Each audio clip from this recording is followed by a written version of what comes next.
The dead world of Theta 94 had long been forgotten by the universe, a barren rock, its surface cracked and scarred from eons of neglect.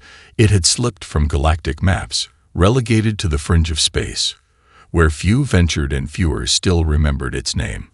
But buried deep beneath its shattered surface, an ancient beacon lay dormant, waiting.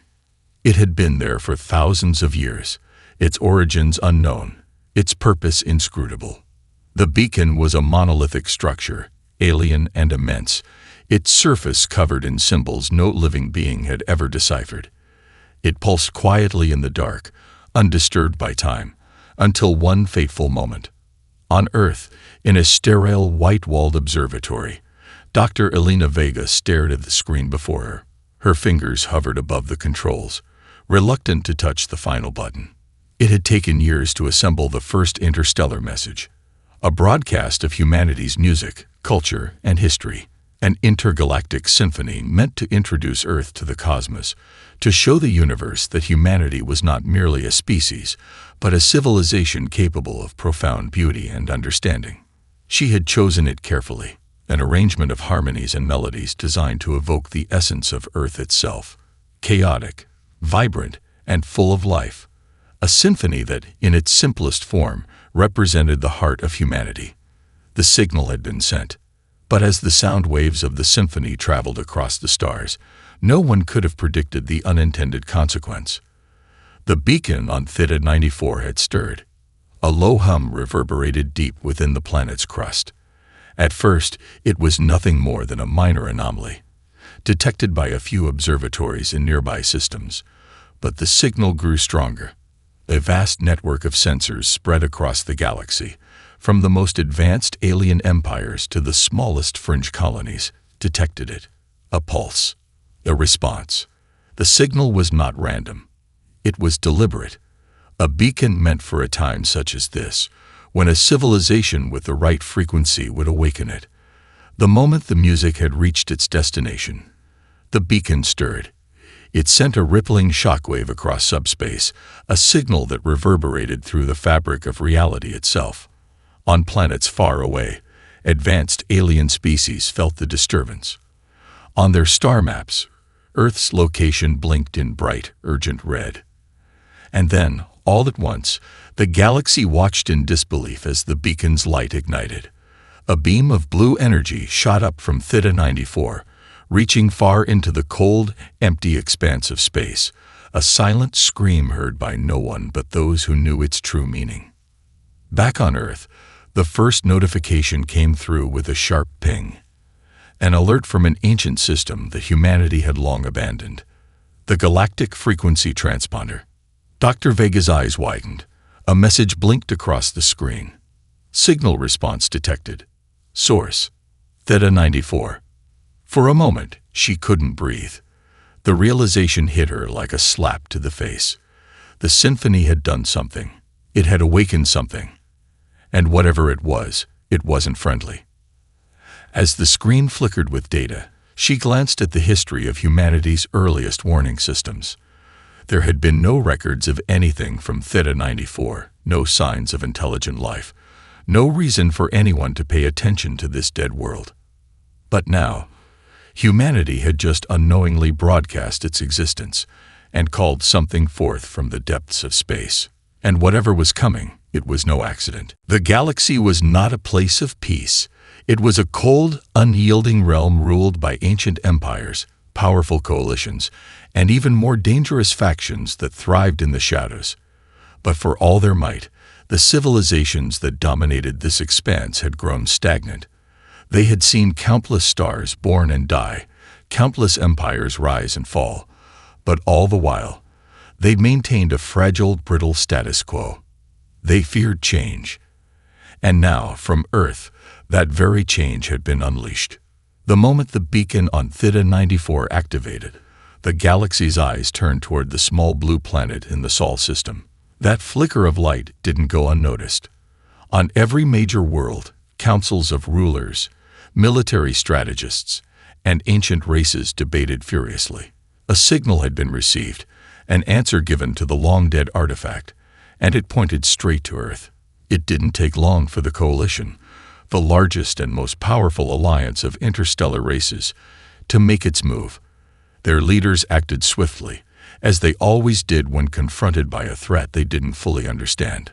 A fleet was dispatched, an armada of 500 ships, each carrying an immense weapon load, and seasoned warriors.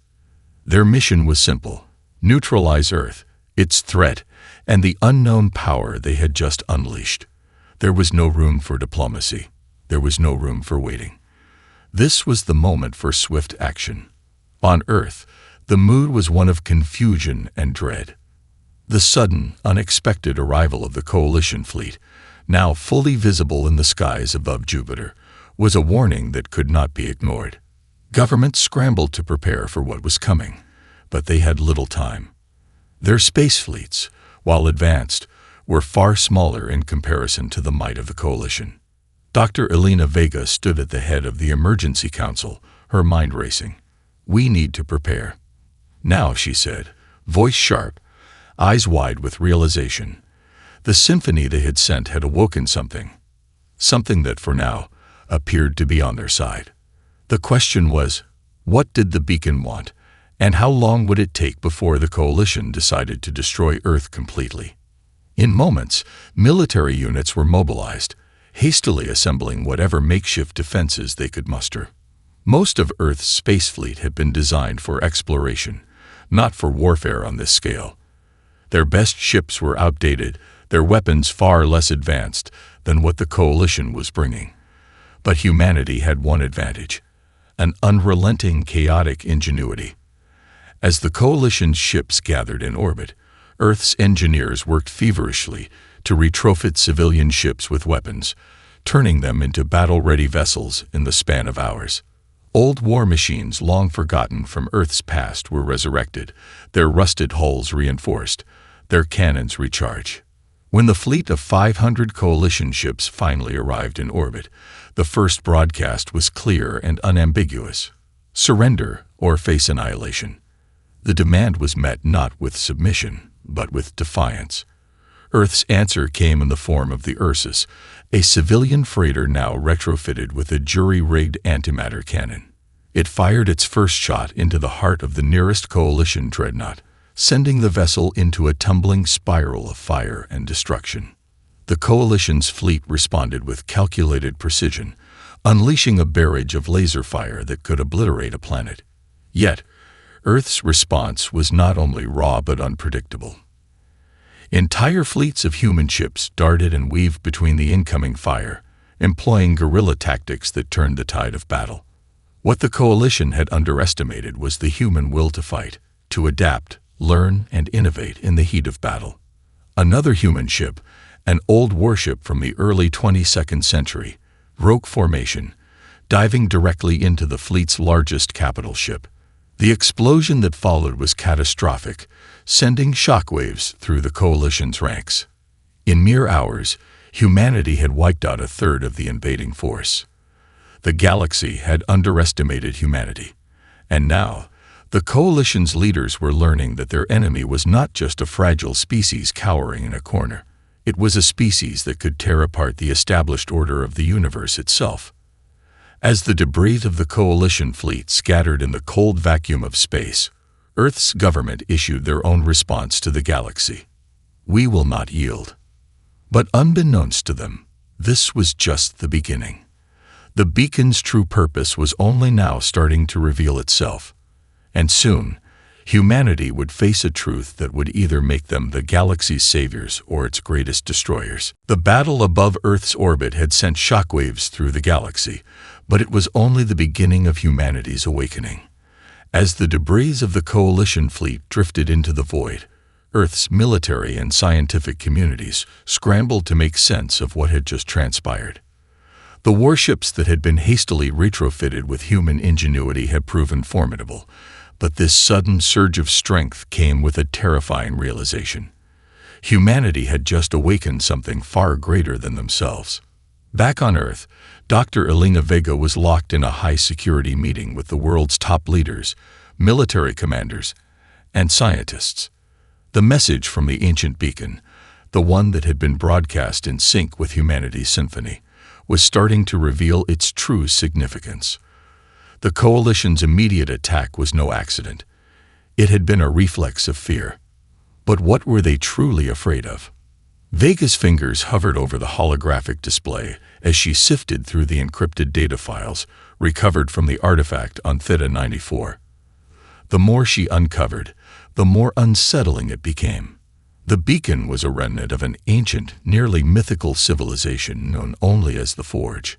Little was known about them, except that they had left behind scattered ruins and cryptic texts, often dismissed by historians as mere legend. Now, Vega was beginning to piece together a terrifying truth. The Forge were not just another alien species. They were engineers of destruction and rebirth. Long before Earth had even evolved, the Forge had created the beacon, programmed it to respond to a certain frequency, and seeded the galaxy with countless other artifacts. Their goal was simple: to ensure that when galactic empires stagnated and growth came to a standstill, a species would rise to push the universe into chaos, into rebirth. A chilling thought struck Vega.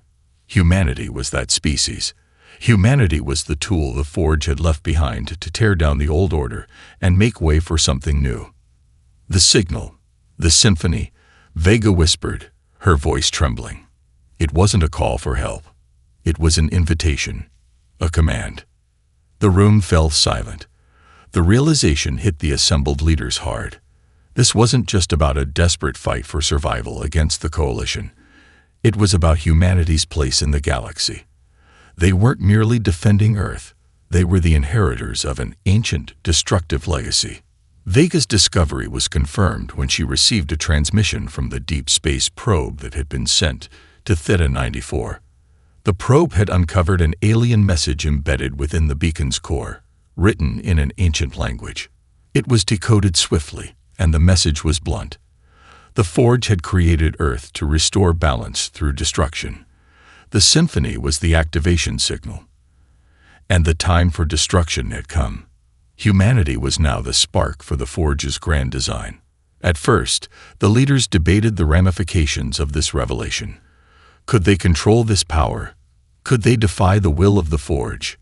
But the more they spoke, the clearer it became that they had little choice. The Coalition's response was only the beginning. And if humanity didn't act decisively, the Forge's message would become a prophecy fulfilled, not by choice, but by the unstoppable march of fate. Vega, still reeling from the implications of her findings, turned to the military commanders. We need to find out how the Coalition knew. What else are they hiding about the Forge? Why did they send such a massive fleet after us? One of the commanders, a grizzled veteran named General Gerardo, spoke up, his voice steady despite the gravity of the situation. If they knew about the Forge, they'd been preparing for this moment for a long time. They knew we would awaken it one day. A heavy silence fell. Earth had just been thrust into the heart of a galactic war, not because of their own doing, but because of something older, far more dangerous, and more powerful than they had ever imagined. Humanity's battle for survival was no longer just about their planet. It was about their destiny, and the universe itself. The Forge's purpose was clear. Humanity must burn to rebuild. But could Earth survive long enough to reshape the galaxy in its image? The answer was unclear, but one thing was certain. The galaxy would never be the same. As Earth's forces regrouped after their shocking victory against the Coalition, a strange new current of uncertainty began to circulate through the ranks of their defenders. Victory, once seen as a simple matter of survival, had now shifted into a far more complicated question of power, morality, and fate. The more Earth's leaders learned about the Forge, the ancient civilization that had designed their very existence, the more they realized they were trapped in a web far larger than their own understanding. But what was more unnerving than the fact that humanity was a pawn in a galactic game of destruction was the sudden shift in the balance of power across the stars. With the Coalition reeling from its defeat, many factions began to splinter, and some of them came to a shocking realization. Perhaps humanity could be the key to their own survival. As the ancient empires watched Earth's rise with both fear and awe, a new faction emerged from the shadows: the Alliance of the Fallen. The Alliance was a coalition of disgruntled and disenfranchised races, beings who had once flourished under the banner of the coalition, but had grown tired of its rigid, oppressive rule. Some were former military leaders of fallen empires. Others were leaders of species whose homeworlds had been ravaged by the relentless expansion of the coalition. All shared a common belief: the galactic order was broken, and the Forge's Chaosbringer was the only hope for meaningful change. And they wanted Earth's help. Dr. Elena Vega sat in a darkened room with the leaders of the Fallen, their faces shrouded in shadows, their motives as unclear as their allegiances. The leader of the Alliance, an ancient being known only as Sarthi, stood before her, his appearance an amalgamation of several species' features, twisted together by centuries of genetic manipulation. His voice was both hypnotic and menacing. Humanity has proven itself worthy of more than just surviving. You have become a force of destruction. You are the catalyst we need to shatter the Coalition's stranglehold on the galaxy. Vega's mind raced. Was this really what Earth had been destined for? The more she saw of the galactic factions, the more it seemed that humanity wasn't just fighting for survival. The galaxy itself needed them, needed the chaos that came with their existence. Yet, in the shadows of this realization, a dark truth lingered. The Forge's plan was not just to use humanity as a tool of destruction. It was to create a new order, a chaotic one, and Earth was the spark. "What's in this for us?" Vega asked, trying to maintain her composure, though her voice betrayed a hint of uncertainty. Sarthi's eyes, like ancient crystals, glinted in the dim light. "In this war, there is no room for neutrality. The Coalition has proven itself unwilling to adapt. Those who cling to its old ways will fall. Those who join us, however, will help forge the future. You will help us bring balance to a galaxy teetering on the edge of decay." The offer was tempting. A galaxy freed from the iron fist of the Coalition. A galaxy where Earth could rule, could create, not through the methods of the Forge, but through its own power. However, Vega couldn't shake the feeling that she was standing on the edge of something far darker. She understood the allure of change, the promise of rebuilding a fractured universe, but she also understood the cost. Power had a price. Destruction had a price. And humanity was not the only species paying it. "We'll need time," Vega said, carefully weighing her words. "We need to understand what we're truly unleashing before we commit to anything."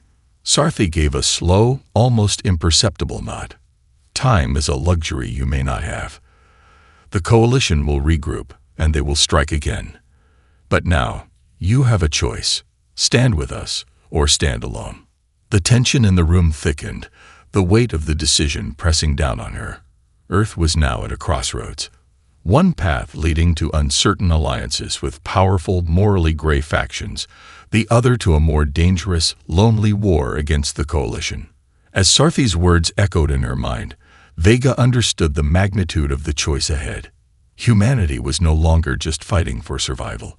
They were fighting for the very future of the galaxy. And with the beacon's power at their back, they could either become saviors or destroyers, and the galaxy would never be the same again. The decision to ally with the Alliance of the Fallen was not one Earth's leaders made lightly. Dr. Elena Vega, haunted by the revelation that humanity was the unintended agent of galactic destruction, struggled with the moral dilemma.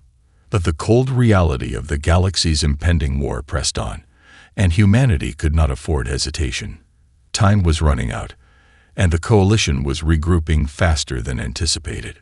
Sarthi's promises were not without weight. The Alliance of the Fallen was made up of former rulers, exiled military leaders, and rogue factions, all united by one shared goal: to dismantle the Coalition's iron grip on the galaxy. They had lost everything: planets, species, and cultures, at the hands of the Coalition's relentless expansion. But they had one thing humanity lacked: experience with galactic warfare on a scale humanity could not yet fathom. The first phase of humanity's integration into the Alliance was brutal. Earth's forces had to quickly learn the art of large-scale interstellar combat, combining humanity's adaptability and guerrilla tactics with the sophisticated technologies and strategies of the Fallen. New fleets were constructed, incorporating both human ingenuity and alien tech. Ships of sleek alien design were retrofitted with human weapons, while Earth's war machines were enhanced by technologies salvaged from ancient, long-forgotten ruins. This alliance, while unholy in nature, was humanity's only hope of surviving what was coming. And what was coming was the full might of the coalition. As Earth's new fleet took shape, the galaxy trembled under the weight of the impending conflict. The coalition's command was fractured, but its war machines remained unstoppable. Led by a faction of the oldest and most powerful empires in the galaxy, they were methodical, ruthless, and above all, unified in their determination to crush this newfound threat. The first real test came on the edge of the Perseus Nebula, where the coalition had stationed a massive fleet to stage its next offensive. The Fallen and Earth's newly combined forces took up position, ready for the first battle in what would become a brutal war for the fate of the galaxy. The battle began in typical fashion, with precise, calculated strikes from the coalition. But humanity had brought something the coalition didn't expect: the Symphony of Destruction. The concept was born from the beacon's hidden programming, a frequency embedded within the beacon's signal that resonated not just in the physical realm, but also in the psychological. A series of harmonics, set in motion by Earth's symphony, that triggered chaos within the minds of those who heard it.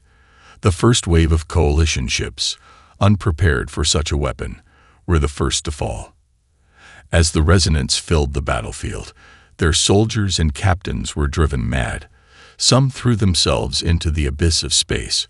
Others tore their ships apart in mindless fury. Then, the music changed. For the first time, humanity fully realized the power they held within the beacon's call. What began as a harmonious cultural composition now evolved into a weapon of unimaginable proportions.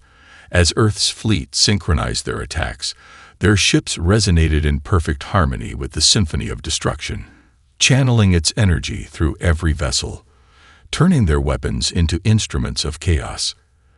The coalition's advanced defensive systems were no match for this new form of warfare. The very fabric of reality bent under the weight of the resonant frequencies, warping space itself, destabilizing shields, and disrupting ship systems. The coalition's fleet buckled and faltered. And then the unthinkable happened. A massive flagship, one of the coalition's oldest and most powerful, fell silent. Its crew, unable to resist the frequencies, shut down its engines and weapons, powerless against the mind-shattering sound. One by one, the rest of the fleet followed suit. For a moment, there was silence, broken only by the eerie hum of the symphony still playing across the battlefield.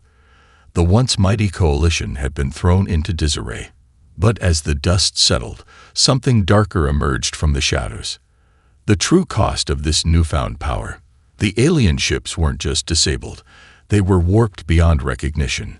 Their structures twisted into grotesque alien shapes, their crews lost to madness. The cost of victory was steep. Humanity's alliance with the Fallen had granted them unimaginable power, but that power came with an irreversible change. They had unlocked a destructive force that bent the very laws of physics, a force that would leave its mark on every star it touched. Dr. Elena Vega stood at the helm of the flagship Sentinel as she looked out over the wreckage. Victory was theirs, but at what cost? The galaxy had just witnessed the birth of a new age, one that would either shatter the universe or rebuild it in its own chaotic image. The Symphony of Destruction had only just begun to play, and the echoes of its notes would reverberate through the stars for generations to come. But for now, humanity had proven one undeniable truth. They were no longer just a species on the fringe of the universe. They were the architects of the galaxy's fate. The victory over the Coalition's flagship had sent shockwaves throughout the galaxy, but it had also cast a dark shadow over humanity's future. The Symphony of Destruction was unlike anything the universe had ever witnessed, More than a weapon, it was a force of nature, an echo of something ancient, something far beyond even the reach of the most powerful galactic empires. As the wreckage of the Coalition fleet drifted into the void, humanity's role as the catalyst for change became undeniable. The truth of the Forge's design was now clear. Humanity was not just a species meant to survive. It was meant to tear down the old order, to create chaos, and from that chaos, something new would rise. Whether that something would be a phoenix or an inferno, no one could yet say. Dr. Elena Vega sat in the command center of Earth's new flagship, the Sentinel, staring out at the stars. The shimmering remnants of the Coalition fleet floated in the distance, a reminder of what they had accomplished, but also a warning of the power they had unleashed. "We've made our mark, Dr. Vega," said General Hirato, his voice low as he entered the room, his hands clasped behind his back. "But the Coalition won't stay down for long. They'll come back stronger. We've given them a reason to unite. And when they do, we'll have a whole new war on our hands." Vega nodded, her eyes distant. "I know. But we've also shown them something they weren't expecting. The Symphony. They'll have no idea how to counter it." Hirato's expression darkened. "And that's the problem. No one knows how to control it, not even you. The Forge may have designed humanity as the instrument of destruction, but that doesn't mean we can wield it without consequences. What if the Symphony spreads further? What if it warps us? What if we lose control?" Vega didn't answer immediately. The thought had crossed her mind more than once. They had unlocked a force that transcended anything Earth had ever known, a power that seemed to exist beyond the physical realm, one that manipulated space itself, not just through energy, but through the very fabric of consciousness. The resonance of the Symphony had driven the Coalition mad, had turned their soldiers into something unrecognizable. What would it do to humanity if they began to depend on it too much? "We have to prepare for the worst," Vega said at last, her voice steady. "But right now, we need to focus on the next step. The Coalition will retaliate, yes, but they'll be fractured. The galaxy is not as united as they once were. The Fallen understand that. We have to capitalize on it." The Sentinel was now the flagship of the largest fleet humanity had ever commanded, a ragtag force of Earth's best ships and the Fallen's most advanced technologies. But despite their newfound power, Vega couldn't shake the feeling that something was wrong. The very foundation of their alliance with the Fallen felt unstable. These were beings that had lost everything to the Coalition, species that would stop at nothing to see their enemies fall. But who were they really? And what did they expect from humanity once the Coalition was no more? A transmission interrupted her thoughts. It was from an unknown source, a signal emanating from the far edge of the galaxy, well beyond Coalition territory. "We've intercepted a message," said Lieutenant Kessler, a sharp-eyed officer who'd been working tirelessly on communication protocols. "It's from the Coalition's high command. They've regrouped faster than we anticipated. And there's something else, a new alliance." Vega's heart skipped a beat. "What do you mean, a new alliance?" "It's not just the Coalition anymore," Kessler replied, her voice tense. "There's a new force forming, the Firstborn." The Firstborn. The name sent a chill down Vega's spine. Legends spoke of an ancient race, older than the Forge itself, said to be the true architects of the galaxy's order, beings who had once shaped the very fabric of the cosmos. If they were returning, the war that humanity had ignited was about to become something far more terrifying. General Hirato leaned in, his voice cold. The Firstborn could change everything. If they're truly involved, we may not just be fighting for survival anymore. We may be fighting for the very soul of the galaxy. The transmission flickered again, showing a fragment of a holographic image. In it, a massive, shadowed figure stood before a throne of obsidian, surrounded by an army of alien creatures unlike anything humanity had ever seen. Creatures that seemed to writhe and shift in the dark, like something out of a nightmare. "We need to know what we're up against," Vega said, her voice firm. "Prepare the fleet. It's time to strike before the firstborn can fully mobilize. But as she turned to leave the command center, a deep, unsettling feeling settled in her chest. The coalition may have been a threat, but the firstborn, if they were truly returning, could reshape the galaxy in ways humanity had never imagined. And now, humanity was not just fighting for survival. They were fighting to forge their place in a universe that had just become far more dangerous. The reckoning had begun.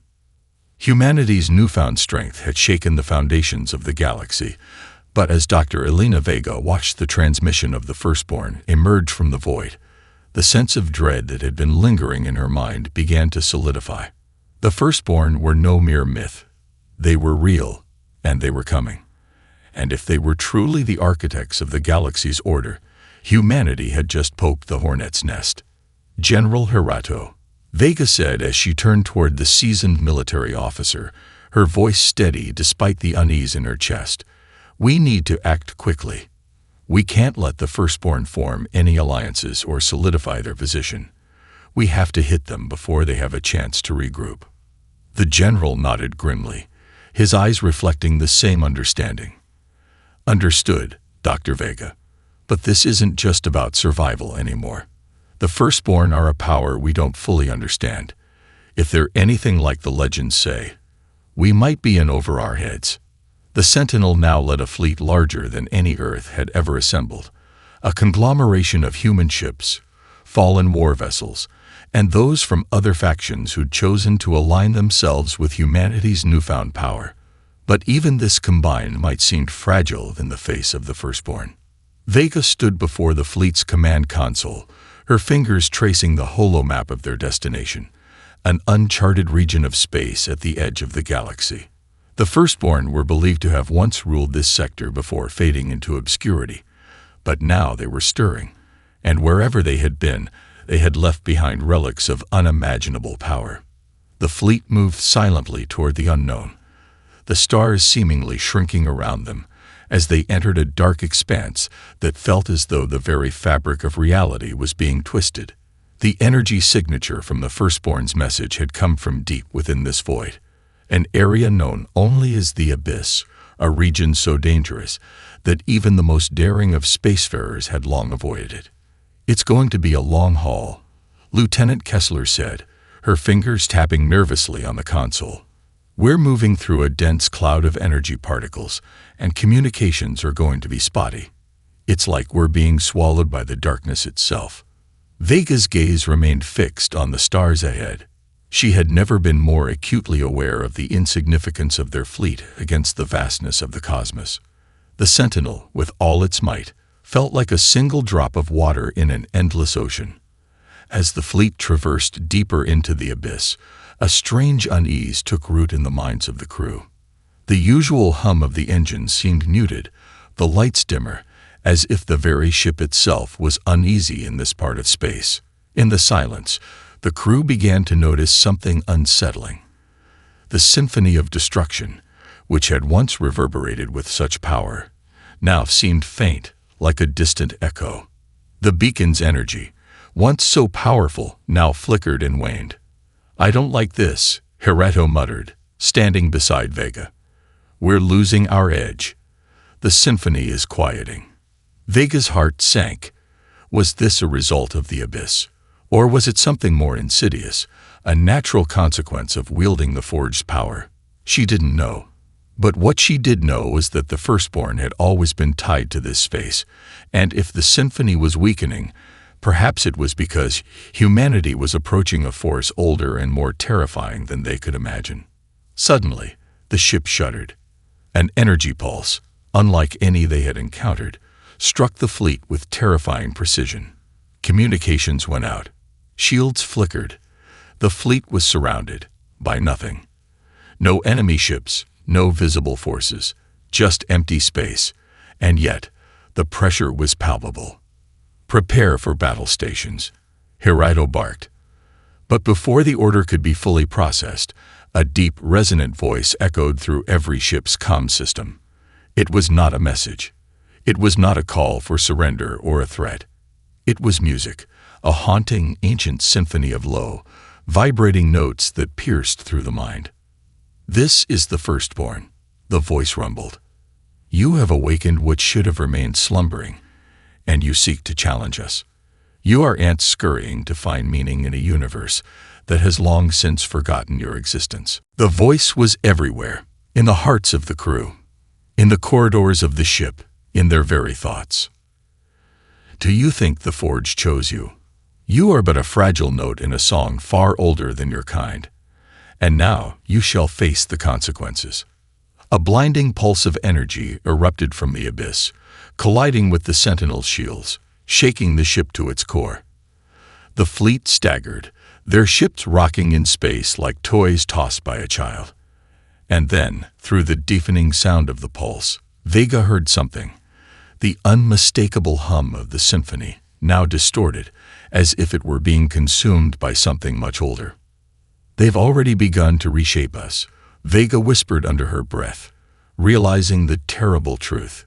Humanity had crossed a line. The Firstborn were not simply a threat to be defeated. They were an ancient force, older than the Forge itself, and they were not going to let humanity's song play on. The abyss had consumed them. And now, the true battle for the galaxy had begun. The pulse of energy from the Firstborn had sent the Sentinel and the fleet into disarray. The once proud ships of Earth and the Fallen were scattered like leaves in a storm, their shields barely holding, their weapons flickering. The Symphony of Destruction, humanity's greatest weapon, now seemed a fragile echo in the face of the Firstborn's power. Dr. Elena Vega stood at the helm, her face pale, her mind racing. The deep, resonant voice of the Firstborn still reverberated in her mind, its words heavy with contempt and ancient knowledge. "You are ants scurrying to find meaning in a universe that has long since forgotten your existence." She looked at the stars, or what was left of them. The abyss now seemed to stretch endlessly, a place where light itself appeared to bend and break. And in that darkness, the true power of the Firstborn began to show itself, not in fire or weaponry, but in the very fabric of reality itself. The energy pulse that had hit them had not just been a weapon. It was a wave of control, warping the space around them, distorting their perception and weakening their systems. It was as if the Firstborn were manipulating the battlefield itself. "The fleet is in chaos," General Hireto reported, his voice grim. "We can't maintain a formation. Shields are fluctuating. We've lost contact with half of the fallen ships. We're blind." Vega's heart sank. Every calculation, every move made in the past months, now felt insignificant. The Firstborn were no mere adversaries. They were the architects of an order so ancient that their understanding of the universe was beyond anything humanity could comprehend. The voice of the Firstborn echoed again, this time louder, more commanding. "You have awakened what was never meant to be.